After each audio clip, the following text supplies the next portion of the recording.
तर विरोधी उमेदवाराला प्रचाराच्या दरम्यान भेटायला जाऊ नका असं अजित पवारांनी म्हटलं आहे। मी ऐकून घेणार नाही, महायुतीचा धर्म पाळा असं अजित पवार यांनी म्हटलंय। मैत्री, नातं, गोतं, भावकी, रावकी बाजूला ठेवा असं अजित पवारांनी म्हटलंय।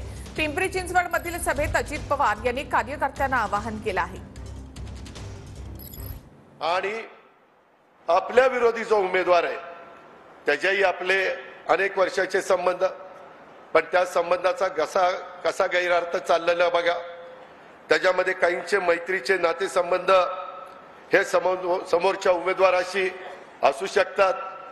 त्याच्यामध्ये त्यांना भेटण्याकरता माझी तमाम कार्यकर्त्यांना, सर्व महायुतीच्या सहकाऱ्यांना आग्रहाची विनंती आहे, त्यातल्या त्यात राष्ट्रवादीच्या माझ्या सहकाऱ्यांना विनंती आहे की 13 तारखेचं मतदान होईपर्यंत भेटायला जाऊ नका।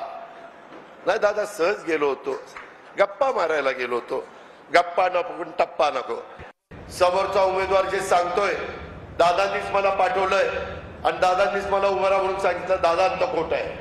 अख्ख्या महाराष्ट्राला माहिती आहे की मी स्पष्ट आणि खरं बोलणारा कार्यकर्ता आहे। त्याच्यावर या कुठल्याही गोष्टीवर, अफवांच्यावर अजिबात विश्वास ठेवू नका।